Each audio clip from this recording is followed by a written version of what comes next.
Au nom du Père et du Fils et du Saint-Esprit. Amen. Évangile de Jésus-Christ selon Saint Jean, chapitre 13, des versets 16 à 20. Après avoir lavé les pieds de ses disciples, Jésus parla ainsi. Amen, amen, je vous le dis, le serviteur n'est pas plus grand que son maître. Le messager n'est pas plus grand que celui qui l'a envoyé. Et si vous savez cela, heureux êtes-vous, pourvu que vous le mettiez en pratique. Je ne parle pas pour vous tous. Moi, je sais quels sont ceux que j'ai choisis, mais il faut que s'accomplisse la parole de l'Écriture. Celui qui partageait mon pain a voulu me faire tomber. Je vous dis ces choses-là dès maintenant, avant qu'elles n'arrivent. Ainsi, lorsqu'elles arriveront, vous croirez que moi, je suis. Amen, amen, je vous le dis. Recevoir celui que j'envoie, c'est moi-même qui le reçois. Et me recevoir, c'est recevoir celui qui m'a envoyé. Bonjour chers frères et sœurs dans le Christ.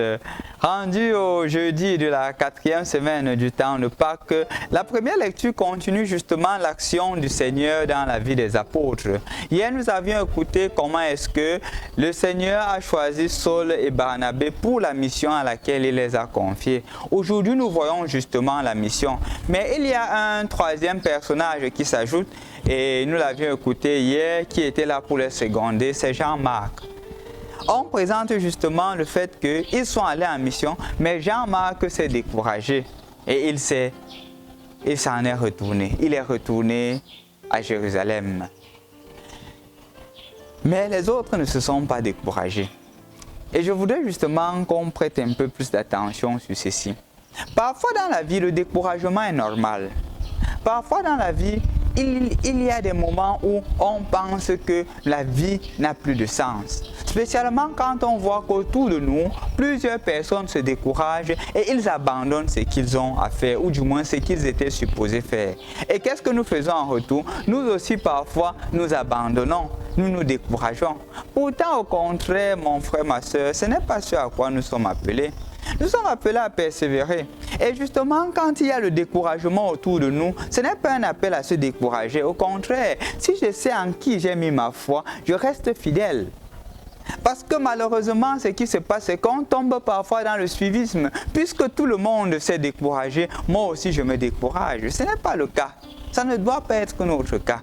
Nous devrions être persévérants parce que nous savons en qui nous avons mis notre foi. C'est pour cela que l'évangile d'aujourd'hui dit clairement que le disciple n'est pas au-dessus de son maître.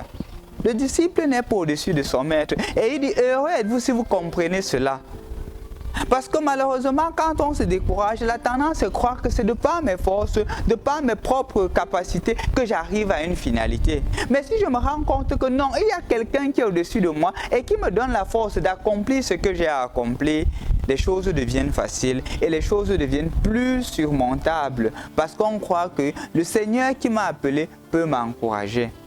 Et même s'il savait qu'il y a des personnes autour de toi qui se découragent, tu ne dois pas te décourager. Pourquoi? Parce que tu sais en qui tu as mis ta foi. Donc mon frère, ma soeur, aujourd'hui c'est une invitation pour toi. Peut-être autour de toi, il y a des gens qui se découragent sur plusieurs choses. Peut-être dans la vie maritale, qui disent que ça ne vaut plus la peine de se marier, il faut que je divorce.